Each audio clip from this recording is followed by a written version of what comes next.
Greetings, I'm John O'Toole. Welcome to my world up here on Fairy Mountain. At least that's what I like to call it. So, another show on computers. This particular computer is about building your own computer. Now, there's a lot of ways for you to buy a computer. You can buy a brand new computer, like, say, a laptop, or an iPad, or an iMac. You can buy it brand new right out of the box, just the way you want it. Well, will it be just the way you want it? I'm not really sure. Personal computers are a personal decision. You could do it two different ways. If you buy a car, you have different ways of buying it. You might be buying it strictly on what you can afford, and that's it. So you have a certain amount of money and you're going to go buy a used car, and your choices are going to be very limited, but all you really want is something to drive around and get from place to place. Or you have an opportunity to buy a new car and you want to have all the bells and whistles that you personally want to have. These days, many cars already have every bell and whistle in it that you are ever going to want. But you still want to choose the color. So there you go. And so computers are kind of the same way. You could buy computers off the shelf. You could go to a box store, like Staples, for example, which if you live here in the Berkshire, that's about all you have for a choice now. Or you could buy them online and buy it already done for you. You bring it home, you turn it on, you're off and running. And for many people, that's all you need. But if you like to do things like Legos, you like to build things with your hands, there's a lot of different things that you do around the house. You might be interested in building your own computer, and you get it personalized just by you. Now, in this show, we're going to talk about building your own computer. Now, this is a personal computer, not a laptop, because you can't build your own laptop. You could buy a used laptop and upgrade it. You could buy a brand new laptop and upgrade it. A lot of things kind of apply, but there are very little things you could do to a laptop and make it better. You could replace the SSD. You could replace the memory, and that's pretty much about it. Everything else for accessories gets plugged in to a USB or a FireWire connector, and you're off and running as an accessory and not built in. Sometimes you have some options to add some additional boards on the newer laptops, but that's where you're at for additional storage devices. So I have some pages here opened up, and that I'm going to be putting up on the screen, and we're going to talk about the different topics about it. Now, for example, this is a website called Newegg. It's been around a long time and has computer parts on it. And there's a number of them out there. MicroAge. There's MicroAge out in Cambridge, Mass. So if you wanted to go to Boston and have a nice meal at the no-name restaurant and then pop over to MicroAge and buy a computer or buy computer parts, you could do that. Or you could just buy them online. So we're kind of subject to that. Even Staples, you might be able to buy a computer, but you may not be able to buy a hard drive there. So us in the Berkshires are very limited on what we can buy in stores. Most of our purchases are online. And we actually can get better prices online. So I thought I'd bring up a couple of things. So I'm going to bring up, now the disadvantage about buying a computer that's already made and it's a brand name is you might be limited to what you can do with it as far as upgrades, because you're locked into the company's brand name parts. And you may not be able to put in your own power supply. You might be limited to their power supply. And once that power supply is a few years old, you may not be able to find it. And if you can, it may cost a whole lot more than you could just get a plain generic power supply. It's the same way with upgrading things like the graphics card.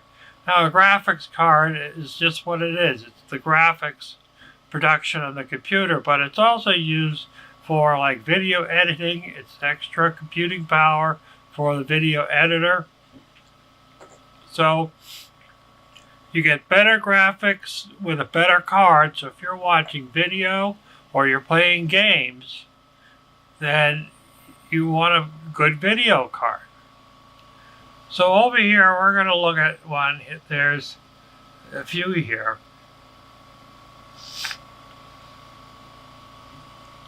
Well, here's one for $120. Now here's a desktop computer here for $120.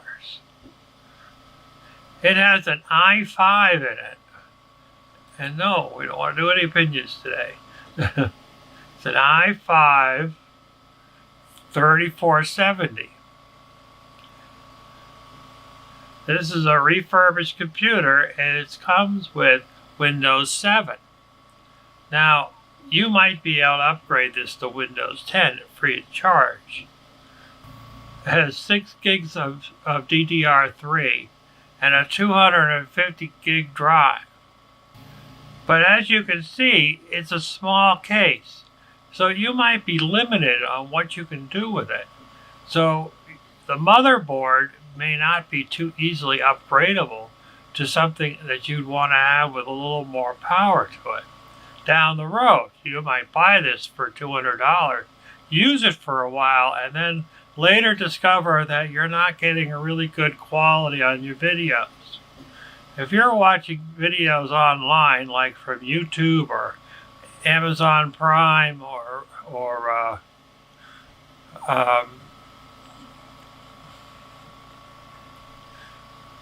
Hulu or those kind of things, I watch a lot of TV stations. I'll watch their show the next day or the day after online from their TV station, so NBC or CBS. And if you don't have a really good graphics card, the picture will come in very choppy. So Netflix was the other one I was trying to remember. So, and that's something that I've discovered. I've discovered it on my own, is that graphics card plays a big part in that little piece of buffering up and watching videos. You might be able to watch a DVD with the standard video, but when you go to something of higher quality, like a lot of things are coming in as 4K now. So if you don't have the ability to watch it in high quality, it's going to look kind of pixelated, which kind of has little boxes all over the screen. In the old days, back when I was young, you'd have static. We don't have static anymore. We get these little blocks because everything is digital. So here you have a computer, but you may not be able to upgrade this computer. And in fact, if you look at the recommendations, it has a hard drive, an SSD that you can go and install. Even in the recommendations here, it has a recommendations of DDR4 memory. Now, the DDR4 memory won't go into this computer. So it's kind of interesting that it's in the recommendations. So you might be limited to only going to 6 gigabytes of RAM. Now, 6 gigabytes of RAM might be okay with Windows 7, but on Windows 10, you really want to be at 8. Your minimum wants to be at 8. And you might really be needing about 16. And if you're really going to get into some heavy gaming, you might be wanting to be at 32. Or if you do video editing, like what I do here, I do a lot of video editing. And my idea of playing games is playing cards. I really like a good game of cribbage, just in case anybody out there is wondering.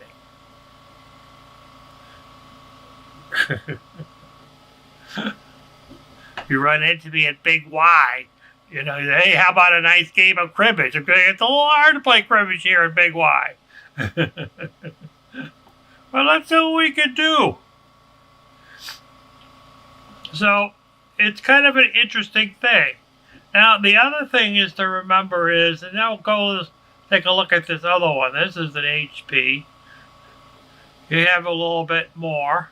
They're giving you a 1 terabyte hard drive. And 16 gigabytes of memory.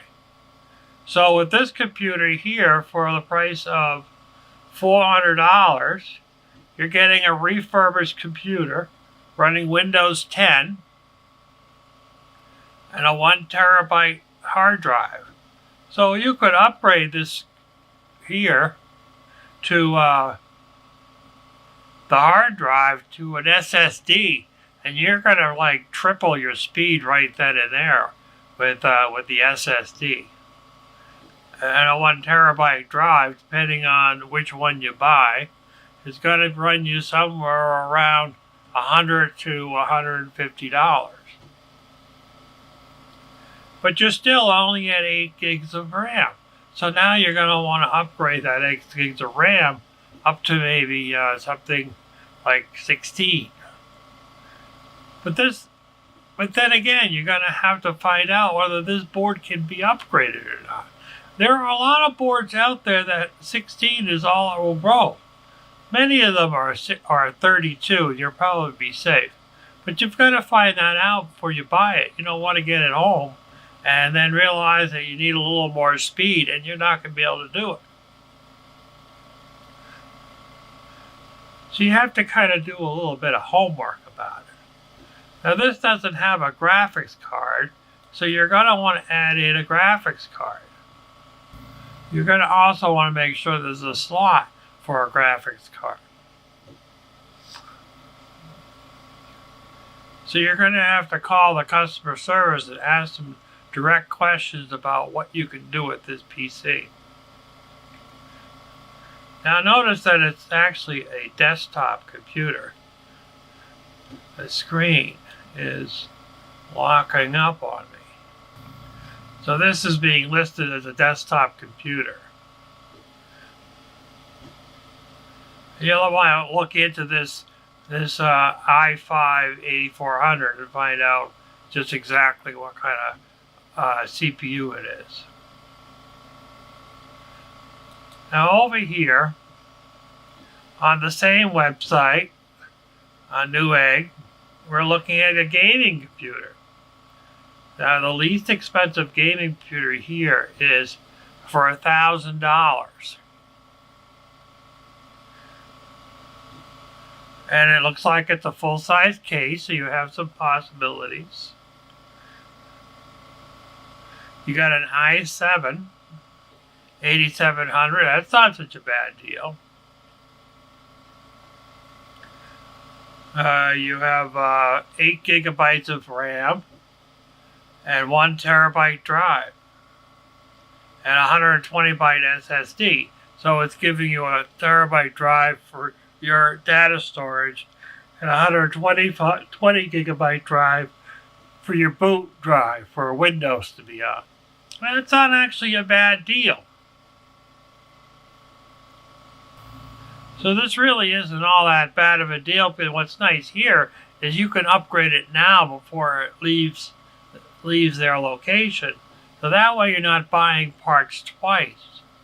If you have a computer that you just bought that's refurbished and it came with 8 gigabytes of RAM and you're going to upgrade it up to 16 or 32, you're basically going to take that old memory out and not use it for anything. unless you're going to use it for something on the coffee table. And then you're going to, but the other ones is, you're basically wasting money on memory. So they're giving you the opportunity to be able to upgrade it yourself. Well, so you could go at 16 gigabytes of RAM. And that's probably all you can go with. I don't know. But they only give you the option to go to 16. You can increase your SSD. So if you say you wanted a 480, which I would recommend, because that way it gives you more room to run your programs if you're going to be running Office and you're going to be running some editing programs and that kind of thing. And then they give you a 2 terabyte hard drive.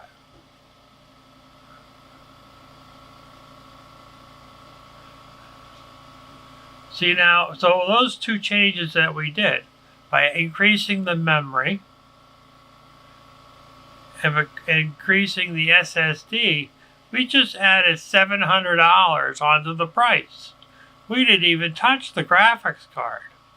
$700 for memory and an SSD. And then the memory, I don't know how much that cost, but I bet it didn't cost as much as you think it did. And the SSD is about $150. Well, actually, I'm quoting the price for 1 terabyte SSD. So you can get a 1 terabyte SSD from Samsung for about $150, depending on which one you get. Somewhere between $150 to $250, depending on which one. So they put a price tag of that of $1,700 on that. And we started at $1,000. Do you see where we're at? Now, if you don't know how to work on computers, you're probably going to say that sounds like a pretty good deal. And it probably is. But that's not what we're here to talk about today. We're here to talk about how to build your own computer. So, if you've been watching my other videos, you've noticed that I talk about this guy on YouTube called Kerry Holtzman. Now, I'm not trying to put the guy on a pedestal, because in my life, when I put people on pedestals, I always get let down. So, I'm not putting the guy on a pedestal. There are thousands of YouTube creators that work on computers. And they're all going to give you their own amount of information. Now, I just happen to connect with this person. To me, I have I've never met him in person. He lives in Arizona. And I've been to Arizona, but I'm probably not traveling there anytime soon because of this thing. Although I would like to go to Arizona again.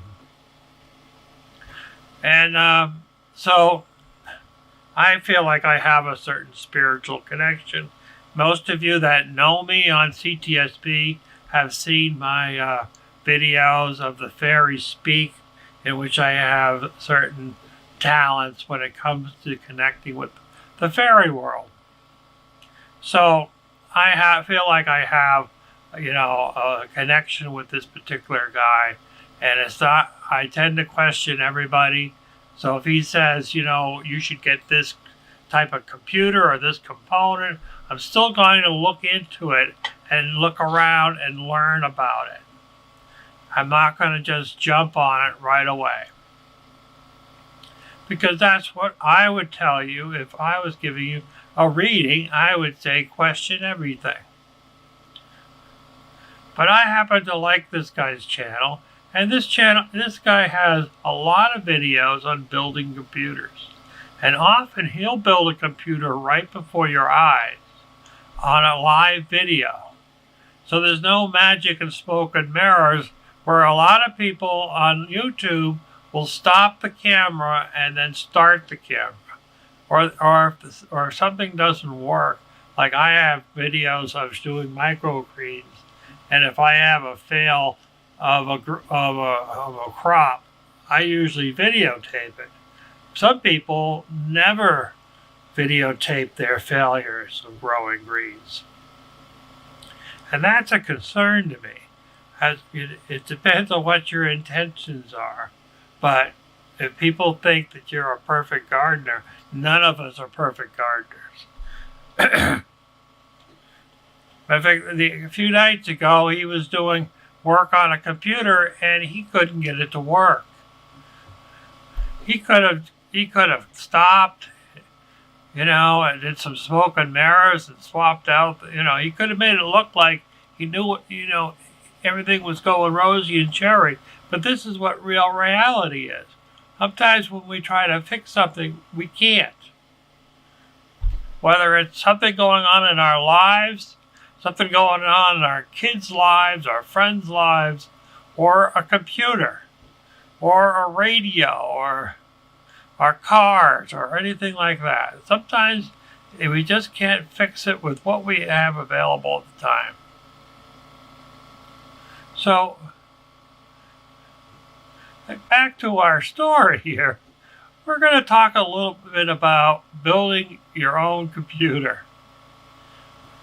Now, you could go on Carrie's YouTube channel and listen to why he's building a certain computer for a certain somebody. He doesn't go in great detail, but you could kind of look at the prices and say, you know what, that computer looks like it would work for me.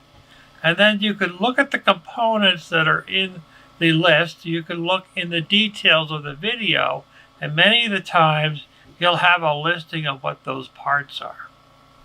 Now, another option in picking out your computer parts is if you watch a live video presentation, and he does, 2 or 3 of them a week. There's a person on there in the chat named Catherine. You'll see it in there. And if you reach out to that person, she'll help you pick out computer parts for your build, especially for you.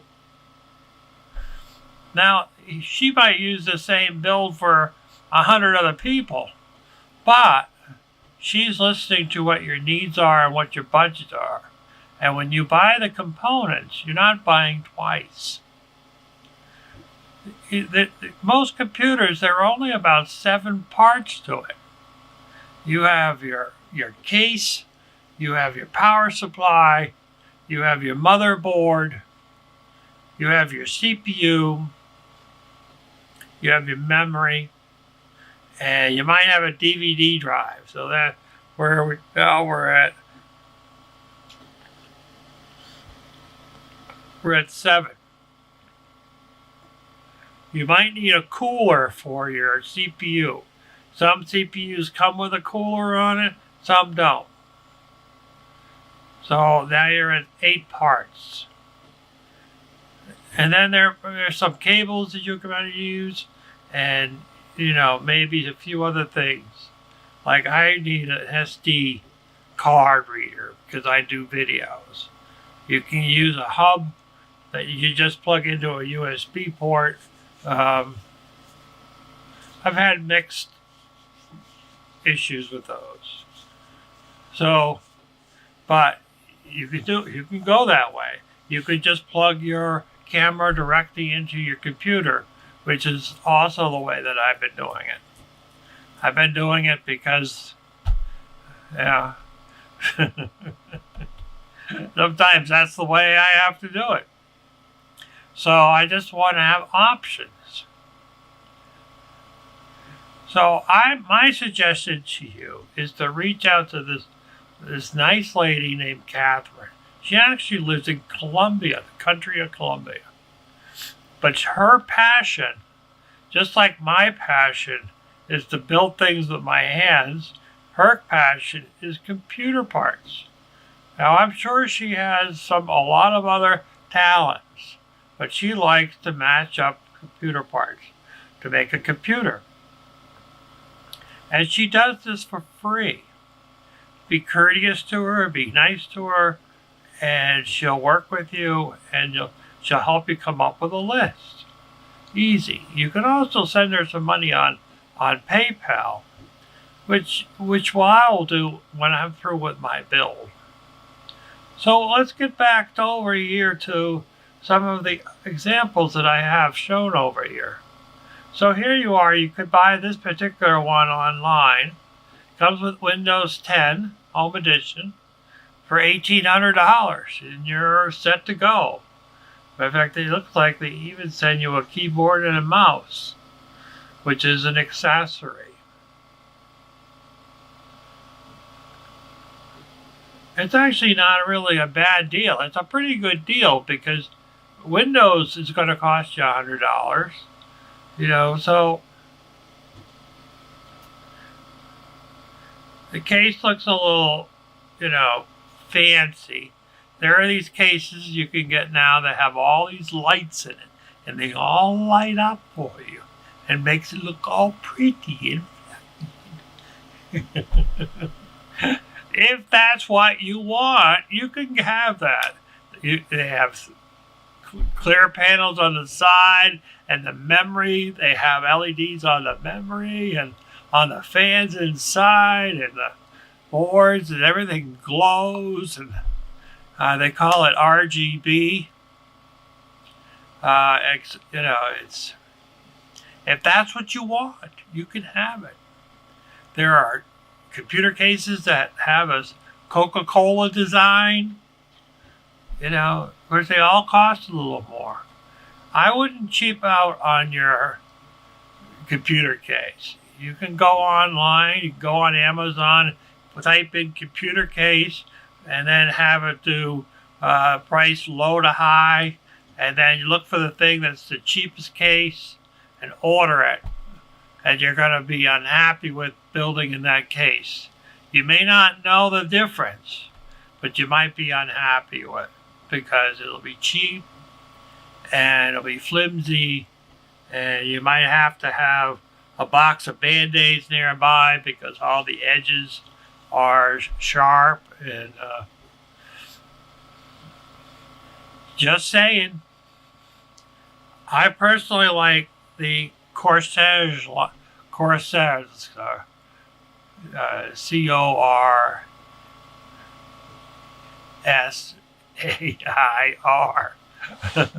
200R. I like the 200R case. You have slots out front for your DVD drive and other accessories like that, Blu-ray drive, SD card type of thing. That's the one that I like. A lot of people like the 200R. The problem with the 200R is no longer being manufactured. So if you really like that case, you should buy it as soon as you can find it. There's a 100R. It's not as good. You're probably looking at, if you wanted to stay with Corsage, you're going to look at the 270. And it's a little bit more money, and it's a little bit bigger. I don't think it has the slots in the front, so you're going to give that up. It's all about style and what your needs are. I always think that a DVD drive, it will be useful to have, even if you only have to use it once a year. That's just me.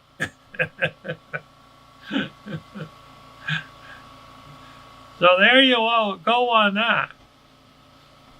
So I wanted to show you, you go on Amazon, you got to find some parts there too. Now, Amazon is not a computer company. They don't specialize in selling computer parts. So, say you picked out a processor here. Now, here's a processor here on display as the i5-9400F.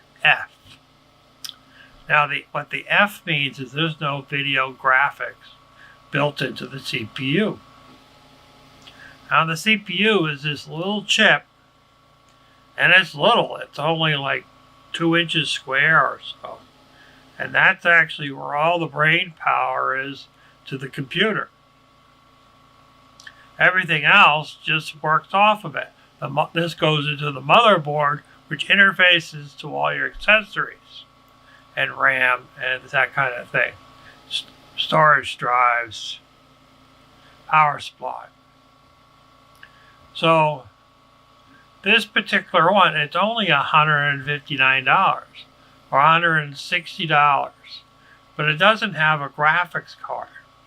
And it clearly says it throughout the advertisement that there's no graphics card component on the chip. Now that drops the price down about $100 compared to the other CPU that does have a graphics.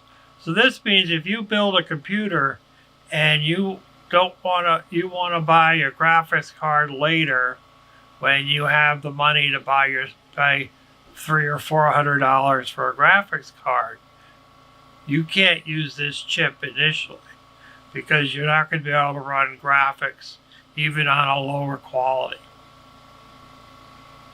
And that's something that you have to consider.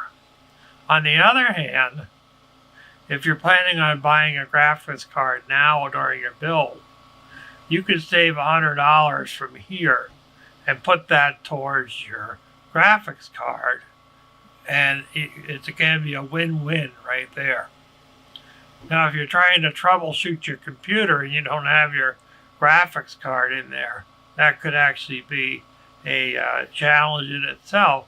It's all ways of balancing out how you want to spend your money. If you had to have a no price limit, it opens up the can of possibilities. But most of us are not on an unlimited budget. But as I was talking about this, if you go down in the list here, there's a frequently bought together. And it has a motherboard, it has some memory, and it has the CPU. Now, there's no guarantee that these three parts actually work together. And I'd have to actually do some research to make sure that this motherboard actually works with this CPU. Because there's also a note up here saying that this board only works on motherboards based on the Intel 300 chipset. Now, if this motherboard that Amazon is recommending to you is not an Intel 300 chipset, it's not going to work. Because this isn't a computer company. These generations of things frequently bought together are generated from sales and not from technical specs. So it's important that you're choosing the right parts. Now you might be able to call Newegg customer service or B&H video customer service, or talk to them in a chat and find out what components work together, because that's what they specialize in. They have some experts that will help you figure this stuff out. Or you could talk to Catherine. Do you see? Cut out the middleman and talk to Catherine.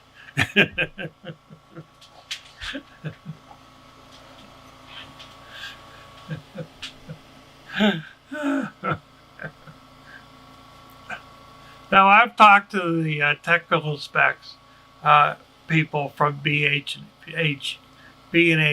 video out of New York City, and they're wonderful. I've not had a problem with any one of them. So I'm not knocking them at all. And I buy actually a lot of product from B&H for our video and computer stuff. So I'm not knocking them at all. It's just that you want to do your own research when you're building your own system. But it could happen the same thing as you could have a system that you've picked up somewhere, whether it's new or used, and you go out and buy a board for it because you want to update the graphics card, or where you want to upgrade the memory and it doesn't work because you didn't do enough research to determine that it doesn't work. So these are just little tidbits that I wanted to share with you. Now, this here is the motherboard that I'm using on my computer. It's a Gigabyte Z390 Gaming X.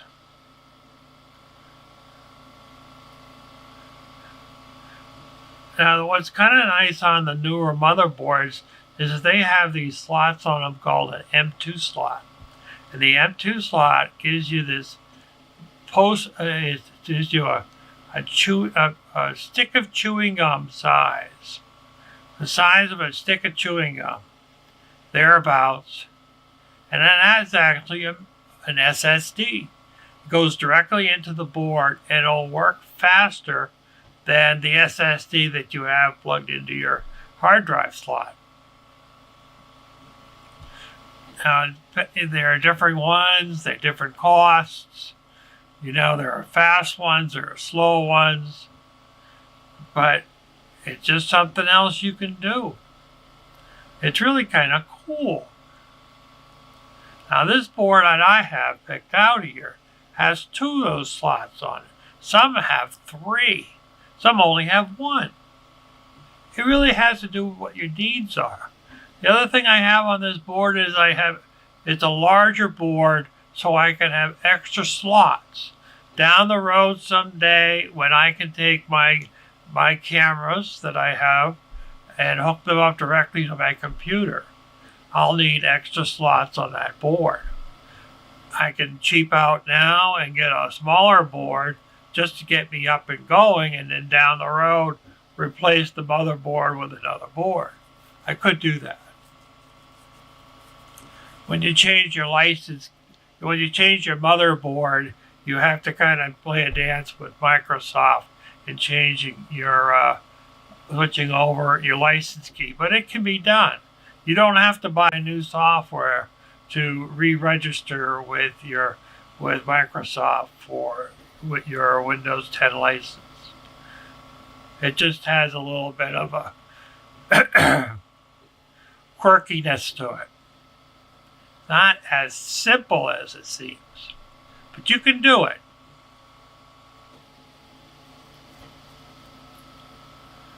So this is my motherboard, and if you look up the specs on your board, you can find out a lot of good details about it. You want to have USB 3 ports on it. As long as you have USB 3s, you have USB 2s. So it's more important to have plenty of USB 3s. So over here, I'd like to show you this little form here. If you're working with Catherine, you're going to get a form like this. She'll send you a link for a form of this. And you'll be working on Facebook on the messaging system. And she'll send you a link when she works with you and comes up with your case.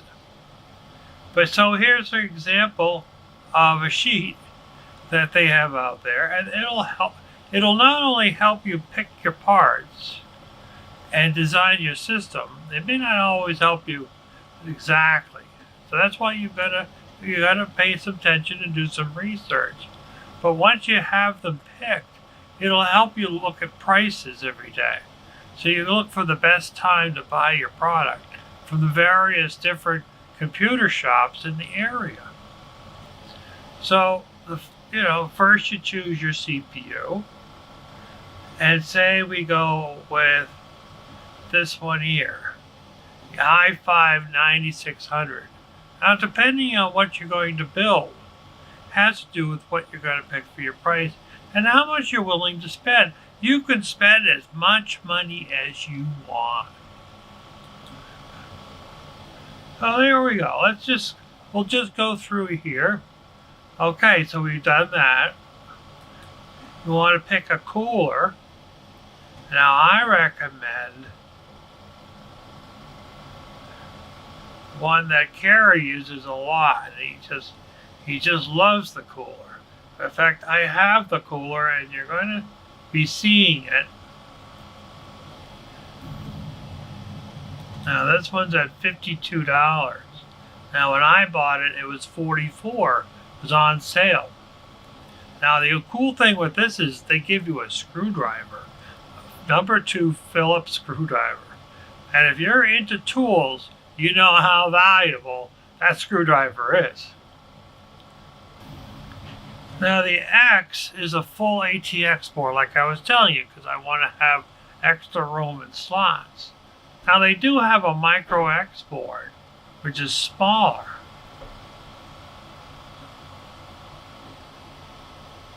Now if you went to a smaller case, you'd need the smaller card. So we're going to go with the one with the X, which brings up this one card, and there we go. It does help if I'd already know the answers.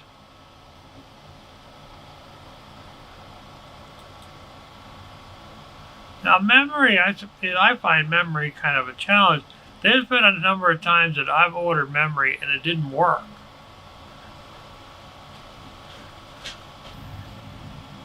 Back in caveman times, we used to divide up the slots with memory.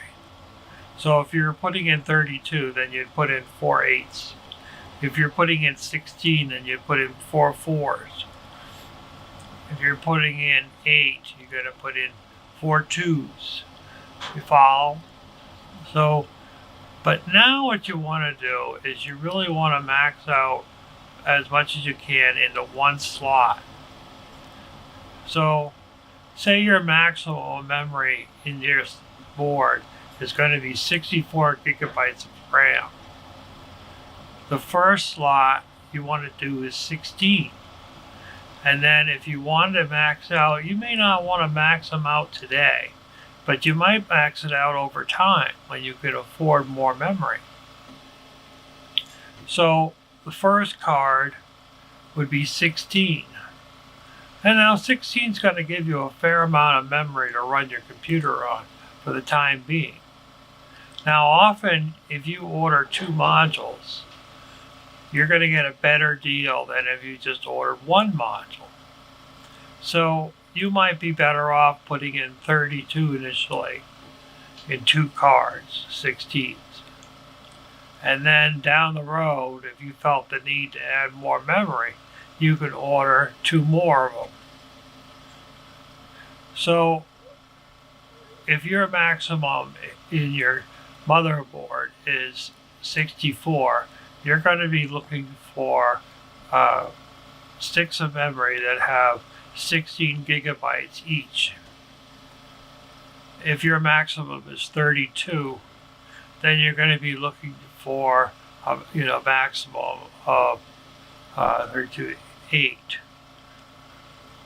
Now, if your motherboard only has 2 slots, then you have to divide up your maximum amount of memory for that motherboard by the number of slots you have.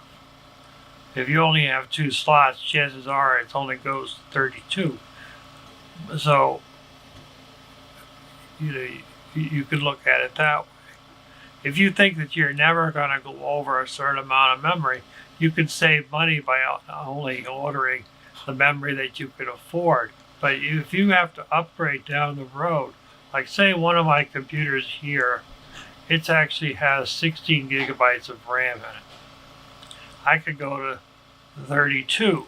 In order to go to 32, I have to take out those 4 modules, put them in a drawer, and put in 32. So, it's kind of an interesting play on words. And it's just something that you want to think about. Now, there's other things about the thing. There's the speed and the number of pins and so forth. So you have to kind of know what you're going to be putting in there so it's correct. It's just something to tell you. If you put something in there and it damages your motherboard or damages the module, you're not going to be able to return it. And of course, that's also an important thing.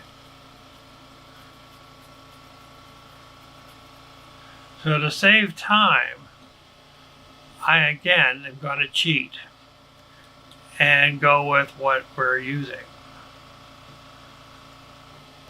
So when I went through this with Catherine, she said there was an error and the memory that I was choosing wasn't on the list.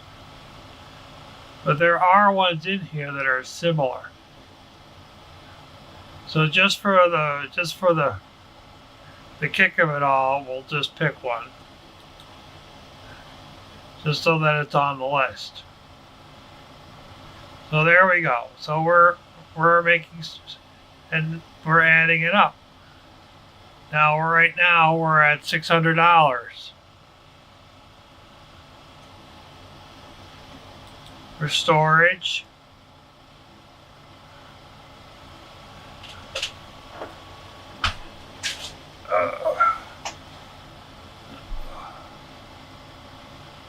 Okay, so for storage we're going to want an SSD.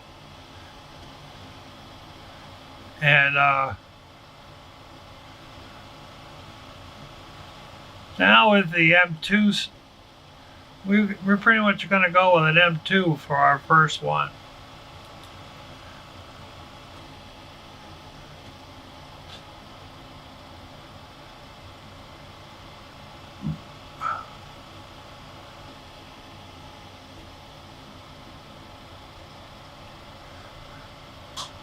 Now there are a lot of different options here. You know, the best SSD, like I've talked to you in the past about, is that I like the Samsung.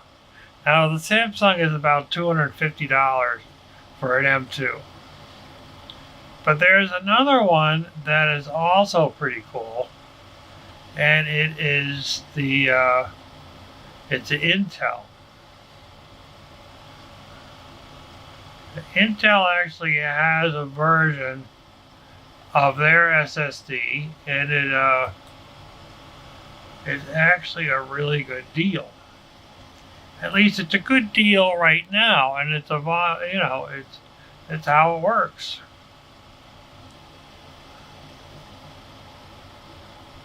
But it's this one right here. So $115. You can have an M2 1 terabyte drive to go into the M2 slot. Now, if you don't have an M2 slot, you're going to have to go with an SSD, which is good too. I don't recommend going with a hard drive anymore. I mean, you could go with a hard drive, save yourself some money. I think you'd be, happier with the speed of an SSD. Now you could go with a smaller SSD into this position and then go with a hard drive for your data storage. You could do that. If you're going to do video editing, you're going to want to do whatever you can do to make that all work as fast as you can with the prices you can afford. So instead of going with what I would like to go with, which is the Samsung 1 terabyte drive, that one's going to be about $250. So I have to kind of say, okay, well, I guess we'll wait for now and we'll go with the Intel, and it's only $115.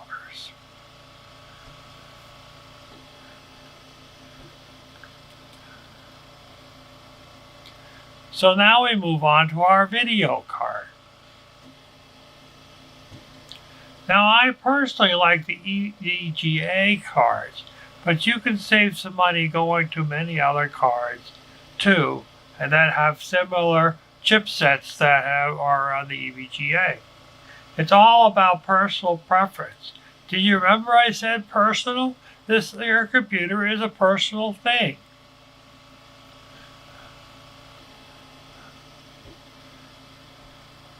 So I was talking to Catherine about it, and I said, well, how about this one?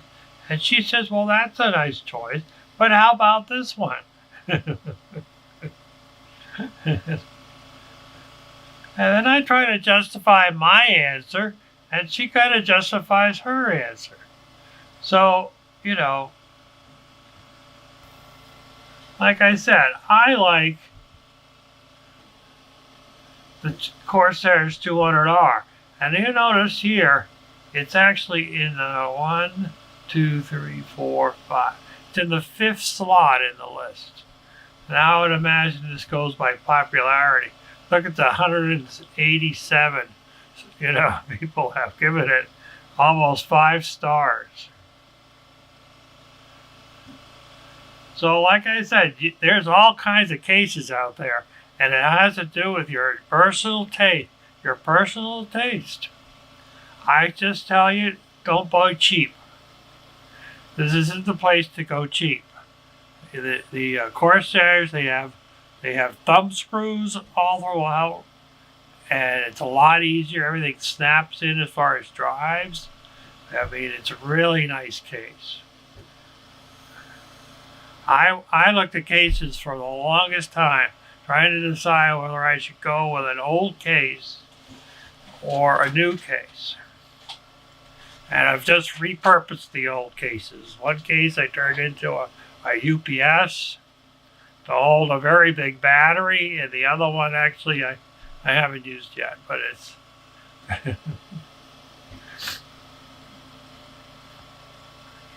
you know, for it has for $60. $60 all it is well worth. It has the slots for the front, so you can put in drives.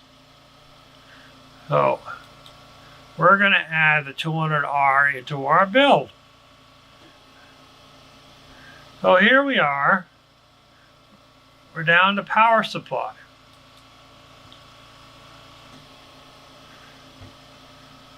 Now the interesting thing about the power supply is you want the power supply to handle maximum load that your computer is going to generate.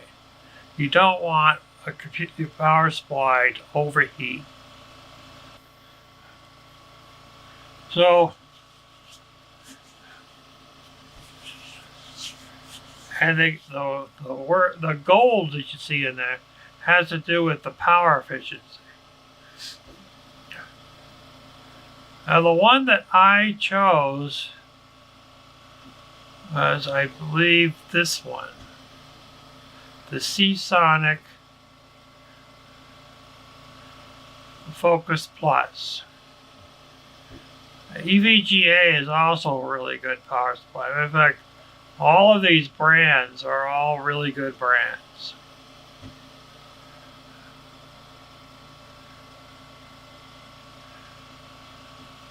Now, what was nice about this was with the price watching that you get from the picker, I noticed that it went on sale.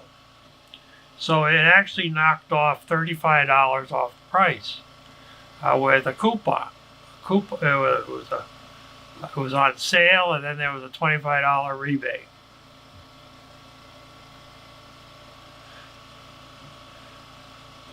So look at that, we're almost done. You want some kind of a drive. It's always good to have a drive if your case allows it. If your case doesn't allow it, you'll have to go with an external drive. And that just adds a little bit of money to it. Doesn't actually add a lot, but it just adds a little money to it. But see up here, a $20 drive is the one that most people use. It has 910 reviews on it. So we're going to add that. What's left is operating system. Basically, your choices are to whether you're going to go with Home Edition Windows 10 or you're going to go with Pro. Now, some people like the Pro more. It might have a couple more features that you don't have on your Home Edition. You would have to look it up and see what the differences are and which way you want to go with it. So I'm just going to click off the Home Edition.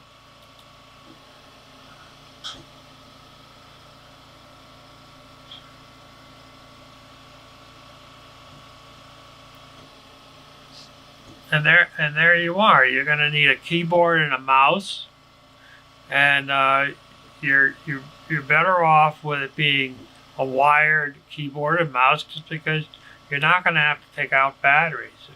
If you're going to have your computer far away from where you're working, then you're probably going to want your a wireless. But other than that, if you're going to be within the 3 or 4 feet of your system, then you would just as well stick with the wired. And you're going to need a monitor, and that you could just use your TV set if you wanted to.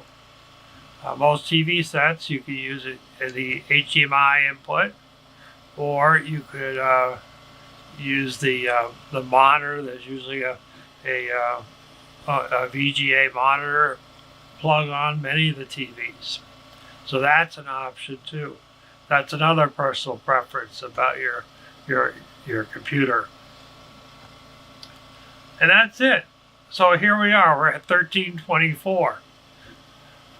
Now, if you compare this to that one that we are going to upgrade, the HP that we're going to upgrade, it started off at $1,000, and we added a few more components to it.